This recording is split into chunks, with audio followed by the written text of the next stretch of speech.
देख रहे हैं मुंबई मेट्रो ब्रेकिंग न्यूज। नमस्कार, माझं नाव दामिनी, मी पारलिंगी समुदायामधून आहे। आज माझं वय 40 आहे। मी या ठिकाणी माझा जन्मच झाला होता। मोहिते पाटील नगर या नगराचं नाव होतं। ज्या वेळेला इथे जेव्हा पुनर्विकासाचा हे निर्णय घेतला गेला त्यावेळी इथल्या लोकांना, इथल्या रहिवाशांना फार आश्वासने दिली गेली। त्यावेळेला आम्ही लहान होतो। आज हे 10 ते 15 वर्ष झालं या प्रोजेक्टला। तर इथे लोकांना सांगितलं होतं की तुम्हाला गार्डन देऊ, मुलांसाठी खेळण्यासाठी देऊ, स्विमिंग पूल देऊ, मंदिरं जी होती आमच्या नगरातली 4 मंदिरं ती खाली देऊ, ग्राउंडला देऊ, रस्ते मोठ्या प्रमाणात देऊ, चांगल्या प्रमाणामध्ये, म्हणजे चांगले असावेत रस्ते की येण्या जाण्यासाठी कोणाला अडथळा झाला नाही पाहिजे। तर ही सर्व आश्वासनं दिली होती। 24 तास पाणी असेल, 10 वर्षाचा मेंटेनन्स बिल्डर क्लिअर करणार होता की 10 वर्ष कोणत्याही प्रकारचा मेंटेनन्स रहिवाशांना भरला घेतला नाही जाणार आहे त्यांच्याकडून। तर ही सगळी आश्वासनं दिली होती। पण आता आज मार्च महिन्यापासून इथे पोझिशन भेटलेलं आहे लोकांना। मार्च महिन्यापासून लोकांनी पोझिशन घेतलेलं आहे। तर इथं लोकांचे एवढे आता हाल आहेत की जे काही पाणी आहे ते पाणी इथं लोकांना जे 24 तासाचं होतं ते आता 1 तास पण नाही आहे। 1 तास नाही, पूर्णपणे लिकेज आहे। सर्वांच्या रूममध्ये लिकेज आहे। आता जो परवाचा 2 दिवस अगोदरचा जो काही पाऊस झाला होता, तर तुम्ही जर बघाल तर तुम्ही 22 फ्लोअर, 17 फ्लोअर, 15 फ्लोअर इथं पूर्ण पाणी झालं होतं। आणि ते पण पाणी असं फक्त ह्याच्यामध्ये नव्हतं, एक नाही म्हटलं तर एक पूर्ण गॅलरी घरामध्ये पाणी जायला एवढ्या प्रमाणात पाणी झालं होतं। एक ताई आहेत, त्यांचा घरात मुलगा हँडिकॅप आहे, त्यांच्या घरामध्ये 4 महिने झालं लिकेज आहे, तरी कोणत्याही पद्धतीने तिकडे कोणी लक्ष देत नाहीये। कारण का जर इथं कोण बोलणार असेल तर त्याचं तोंड दाबलं जातं आणि गरिबाकडे लक्ष दिलं जात नाहीये। आणि इकडं ह्या नगराचं पहिल्यापासून वैशिष्ट्य होतं की आपण जसे आहेत तसे दिवस काढू, पण लोकांना जी आश्वासनं दिली होती ती पूर्ण केलेली नाही आहेत। महिलांचं इथे पूर्णपणे आता खच्चीकरण झालेलं आहे। महिलांनी जी स्वप्न घेऊन आले होते की आपण आपल्या ज्या पुनर्विकासच्या घरामध्ये जाऊ, आपण चांगलं, तुम्ही जर बघाल तर त्यामध्ये कोणत्याही प्रकारची चांगली हवा येत नाहीये, शुद्ध हवा येत नाहीये। आता मुलांचा 2 महिने झाला सुट्टी होती म्हणून चाललं होतं, पण हे जे काम चालू आहे, हे जे लोकांनी काम चालू ठेवलंय ते लोक इथं राहत नाहीयेत। पण या मशीनीचा जो काय आवाज आहे एवढ्या प्रमाणात येतो की काही लोकांना मानसिक त्रास आहे, तर ते लोक हा आवाज सहन करू शकत नाहीये। ह्याचा जो कंप्लेंट आहे कुठे दाखल केलाय का, मला त्रास होतात रात्री? आम्ही ही कंप्लेंट फक्त बिल्डरकडेच करत आहे, पण बिल्डर याच्याकडे लक्ष देत नाहीये। बिल्डर फक्त ह्याच्यावरती टाळाटाळ करत आहे। वाटतं असं बिल्डरला ब्लॅकलिस्टला करायला पाहिजे। बिल्डरला ब्लॅकलिस्ट म्हणजे बिल्डरनं जर ह्या सोसायटी, ह्या जनतेचा जर विचार चांगल्या पद्धतीने केला तर खरोखर आम्ही बिल्डरच्या बाजूने असू। आणि जर ह्यापुढे जर बिल्डरने जर आमच्या मनासारखं किंवा आम्हाला जो होणारा जो काही त्रास आहे हा जर पूर्णपणे जर बंद नाही केला तर त्याच्या विरुद्ध आम्ही मोर्चा काढू आणि त्याला पूर्णपणे इथलं जे काही काम आहे ते पूर्णपणे आम्ही बंद पाडू।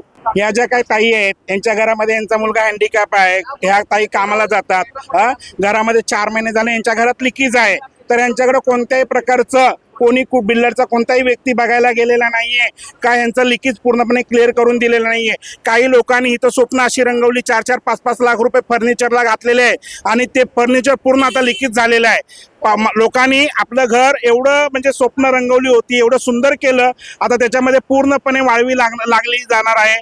पूर्णपणे पाण्याने ते हे भिंती पूर्ण हे झाले, ओलसर झालेले आहेत। तर या सगळ्या, आणि काही लोकांना रूम खाली करायला बिल्डरने आश्वासन दिली होती की तुम्हाला आम्ही चेक देऊ, तुम्ही रूम खाली करा।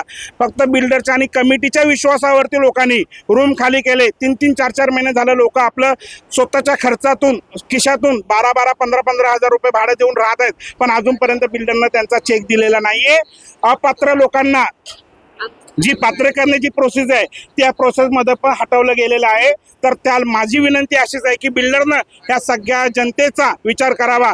ज्यांची घरं अपात्र आहेत त्यांना पात्र करून द्यावी आणि जो काही होणारा त्रास आहे हा त्रास पूर्णपणे बंद झाला पाहिजे। CCTV लागले पाहिजे इथे, त्याच्याकडून जे काही CCTV आणि जी स्वच्छता आहे ती पूर्णपणे झाली पाहिजे। नाही तर पूर्णपणे आम्ही बिल्डरचा निषेध करू, हे पूर्णपणे काम बंद पाडू। कारण का संविधानाने सगळ्यांना जगण्याचा अधिकार दिलेला आहे। संविधान जे आहे ते माणसाला समजलं पाहिजे। माणसाने जर माणसाला होणाऱ्या त्रासावरती जर माणूस जर शोषण करत असो स्वतः, तर त्याला काही अर्थ नाही। आणि जर बिल्डर हा फक्त शोषण करून घेत आहे लोकांचं। आणि जे कमिटीचे काही लोक आहेत, ठराविक लोक आहेत, ते फक्त कारण का त्यांच्या कुठेतरी घरामध्ये चाय, साखर, पत्ती सगळं जात असेल म्हणून ते लोक बिल्डरपर्यंत पोहोचत नाहीयेत किंवा आमच्या ज्या दुःख भावना आहेत त्या त्यांच्यापर्यंत घेऊन जात नाहीत। तर माझं म्हणणं आहे की पुरुष जातीचे जे काही वर्गातली लोक आहेत ते सर्व कामाला जातात, या महिला 24 तास घरामध्ये असतात. तर माझं म्हणणं आहे की आयाबायांना न्याय भेटला पाहिजे आणि आयाबायांच्या मनासारखं जे काही घर आहे ते सुंदर घर झालं पाहिजे आणि इथे मुलांचं भविष्य घडलं पाहिजे. इथे मुलं ड्रग्स, गांजा ह्या सगळ्या गोष्टी इकडे बाहेरचे लोक येऊन करतात. तर हे कोणामुळं? तर तुम्ही जर CCTV लावले नाहीयेत, तुमचे जे काही काम आहेत त्या ठिकाणी तुम्ही पत्रे लावलेले नाहीयेत, मग इकडून तिकडून येण्यासाठी तुम्ही जिम्मेदार आहेत. तर ह्याच्यावरती पूर्णपणे काळजी घ्या आणि जनतेला न्याय मिळवून द्या. चाळी होत्या त्याच बऱ्या होत्या, पाणी येत नव्हतं. आता बिल्डिंग असून आत पाणी येतंय, लिकेज सगळं आहे. मग माणसाने राहायचं कसं? मुलांना गार्डन देणार होतं ते कुठं आहे? परत 40-40 फुटाचं रोड देणार होतं ते कुठं आहे? कोंडवाडा करून ठेवलं. जशा कोंबड्या जागतात ना असं दिवसभर बाया जागून असते आता.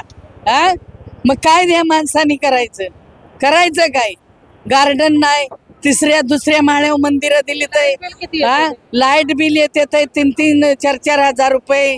काय करायचं गोरगरिबांना? गोरगरिबांना करायचं काय? एका पावसात पाणी सगळे बिल्डिंग भरले येतात, लिकेज सगळं लिकेज आहे.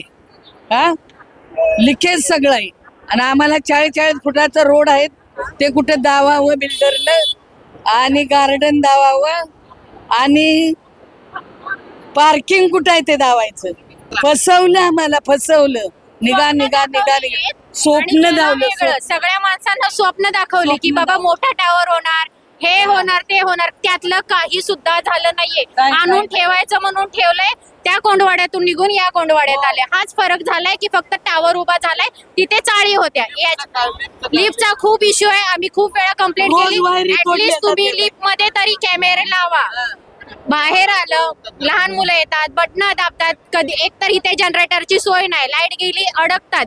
तुम्ही कोणाला बोलवणार? काय करणार आहे? त्याच्यासाठी तुम्ही जर त्याच्यामध्ये CCTV तुम्ही बाकी कुठे लावा आम्ही म्हणत नाही. लास्टला इकडे DC विंगच्या लास्टला झाड आहे, त्या साईडला मुलं संध्याकाळची पियायला बसतात. मुलं खेळणार कुठून? महिला जाणार कुठून? याचा तुम्ही का विचार करत नाही कधी? याचा तुम्ही कुठेतरी विचार करा. आम्ही बोललो नाही तुम्हाला आमच्या फ्लोअरला लावा. ऍटलीस्ट तुम्ही जिथे गरजेचं आहे तिथे तरी कॅमेरे बसवू शकता ना. किती वेळा आम्ही तुम्हाला कंप्लेंट देणार या गोष्टीविषयी? तुम्ही काहीतरी विचार जनतेचा करा ना. तुम्ही आज ही जागा घेतली, या जागेवर बांधली, या जागेत बाकीच्या राहिलेल्या जागेत तर तुम्हाला भरपूर प्रॉफिट आहे ना.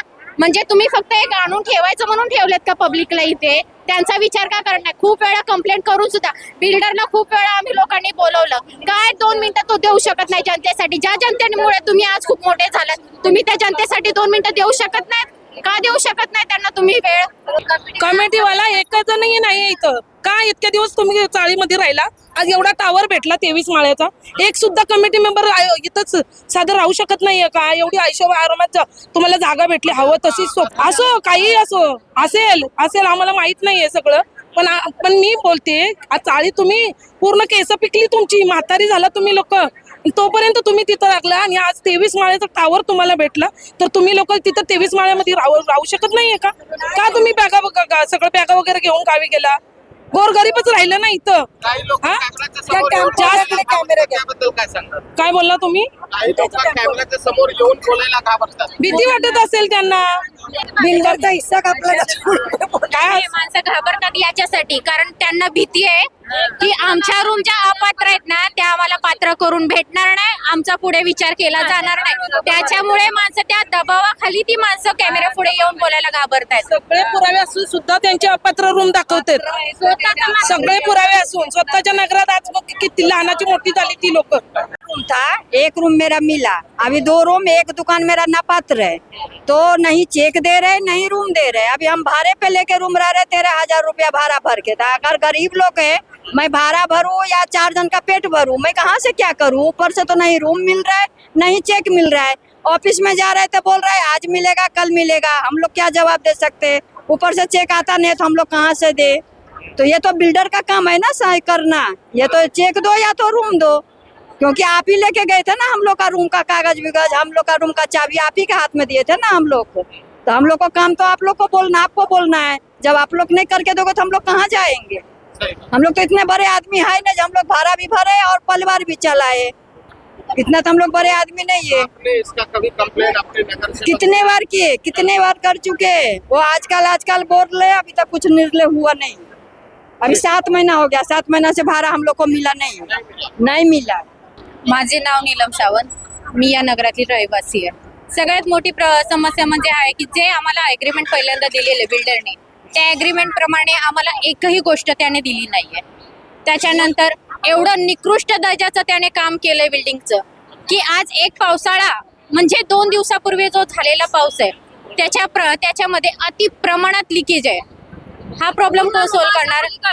पूर्ण रूम गळतायत सगळ्या प्रकारे, एवढं घाणेरड्या प्रकारचं पाणी येतंय. माणसांनी पियायचं की नाही याची सुद्धा तुम्ही सोय केली नाही की त्यांची माणसं अवेलेबल नाहीये. जी जुनी माणसं होती ती त्यांनी काढून टाकली. नवीन माणसं म्हणतात आम्ही काही करू शकत नाही, आम्हाला माहित नाही पाईपलाईन कुठनं आहे कुठनं नाही. त्यामुळे ती माणसंही दारुजने करत नाही. आता 17 वरचं पाणी 16 मजल्यावर गळतंय. त्या लोकांनी रूमची कामं केलं, त्यांचं नुकसान होतंय. ही लोक अजिबात लक्ष देत नाही, दुर्लक्ष करतात. ते पूर्ण करत राहते ती. आज येतो उद्या, माझे नाव रुपाली भगवान साळुंके. आज येतो उद्या येतो, टोलवाटोली करत राहते ती ना. माझ्या घरात पूर्णपणे लिखित आहे. 14 मिळून 13 मिळून आश्वासन पण दिला होता. भरपूर दिलेले आश्वासन, गार्डन देतो आता देतो, बरेच काय त्यांना दिलेले आश्वासन आम्हाला. आश्वासन भरपूर दिली तर गार्डन देतो, परत 40 फुटाचा रोड देतो, आणि आता कोंडवाडा करून ठेवलाय, आणि स्विमिंग पूल देतो, मंदिर खाली देतो, तिन्ही मंदिर खाली देतो. पण कृष्ण मंदिर आता आम्ही तोडू देणार नाही. हे रोडला इथे आमचा कोंडवाडा करून ठेवलाय. आता या बिल्डिंगी झाल्या म्हणजे आमचा कोंडवाडाच होणार. जबाबदार कोण आहे? जबाबदार आता कोण आहेत? प्रमोटर आहे का बिल्डर जबाबदार आहे? कोण जबाबदार? बिल्डर जबाबदार इथले रहिवासीच आहेत, रहिवासीच आहेत, कमिटीवाले. हे सगळं कमिटीवाल्यांचे. माझं नाव शीला सागर जगताप. आज मी 22व्या माळ्यावरती राहते. आज माझी परिस्थिती नाहीये घरामध्ये. एका पावसामध्ये आज गटराचं जर पाणी घरामध्ये येत असेल तर आम्ही 4 महिने कसं पाणी प्यायचं? एक्वा बसवायची माझी परिस्थिती नाहीये, सध्या तरी नाहीये माझी. बॉटल घ्यायची मुलं 5-6 माणसं घरामध्ये कसं भागवायचं हे सगळं आपण सगळे मॅनेजमेंट करायला. याला सगळ्याला जबाबदार कमिटी मेंबर आहे. कमिटी मेंबरने सगळ्यांना आम्हाला स्वप्न दाखवली रूम खाली करायला. आम्हाला त्यांनी त्या लोकांनीच दाखवलं, आशा दाखवली खाली करायला सांगितलं. आज आमची मुलं छोटी मुलं येतं. आज आमची हालत तर उद्या मुलांचं फ्युचर काय, त्यांचं भविष्य कसं घडवायचं आपण? ज्या सुविधा दिल्या होत्या नुसतं बोलून झालं, त्यातली कुठलीही सुविधा नाही. घरामधली कुठलीही आज लिकेज असू दे, पाणी असू दे, बाहेर कुठल्याही पैशाचं काम असू द्या किंवा घरगुती असू द्या, लादी तुटली काही तरी त्याच्याकडले दुर्लक्ष करतायत. ती लोक लक्ष देत नाहीयेत, टाळाटाळ करतायत. किती वेळा येऊन ऑफिसमध्ये कंप्लेंट द्यायची आपण? आपल्याला काय तेवढीच कामं आहेत का? आमचं मग खाली चाळीत होतं तेच बरं होतं ना. आम्हाला नको होतं हे सगळं. कशाला स्वप्न दाखवायचे आम्हाला? म्हणजे स्वप्न दाखवलेलं अक्षरशः माणसांना चाळीतून बिल्डिंग मध्ये आणण्यासाठी त्यांनी सगळ्यात मोठा पर्याय म्हणजे पाणी बंद केलं माणसांचं. म्हणजे माणसांना ऑप्शनच राहिला नाही ना चाळीमध्ये राहण्याचा. इथे आणून तुम्ही त्या माणसांचे किती हाल केले. स्वतः 1 वर्ष राहिली, स्टे ऑर्डर देऊन राहिलेली आहे. माझं पाणी बंद केलं होतं, लाईटी बंद केलं होतं, सगळे पत्र लावलं होतं. एकटं माझं घर होतं, फक्त स्टे ऑर्डर दिली. त्या स्टे ऑर्डर मुळे माझ्या मिस्टरांवर हल्ला पण केला होता. पण ते हे करू दिनेश अशोक गत्रे आम्ही कंप्लेंट केलेली आहे त्याच्यावर. हो केलेली, कंप्लेंट केलेली आहे. माझा हर्षदा दिनेश गत्रे, माझ्या सासऱ्यांचा रूम आहे, फोटो पास आहे, सगळं डॉक्युमेंट्स आहेत, तरी आमचे रूम अपात्र दाखवलेत. आज आम्ही 13,000 रुपये देऊन भाड्याने राहतो. 7 महिने झाले, आमचे चेकही बंद आहेत. आम्ही काय बोलायला घेतलं की करू 20 जणांचं लिस्ट लागते, त्याच्यात आमची नावं लागत नाहीये. आम्हाला भाडं परवडत नाहीये. आमचे 7 महिन्याचे चेक पण बंद केले. आज देऊ उद्या देऊ, अजूनही ते चेक मिळत नाहीयेत आम्हाला. आज देऊ उद्या देऊ एवढंच बोलतात ते. आणि बिल्डर तर आम्हाला काही भेटतच नाहीये. बिल्डर का आदमी आजकल माणसं भेटतात पण आज करू उद्या करू एवढंच बोलतात ते. त्याच्यावर काही बोलत नाही आमच्याशी. आम्ही आता स्वतः 7 महिने 13,000 रुपये देऊन भाड्याने राहतोय रूम. ते आम्हाला परवडलं पण पाहिजे ना. 7 महिन्याचे चेक बंद केलेत तुम्ही. लिकेज आहे 4 महिना झालं. रोज कंप्लेंट दिली. परवा तर दिवस घालवलाय मी इथं, तरी सुद्धा त्यांनी दाद घेतलेली. तिला रोज बोललेली, त्याने कुठं काय केलेलं आहे तेव्हा नाही केलं. आता काय करायची मागणी? हा हीच दिली नाही नीट, आणि पुढची मागणी काय मागायची?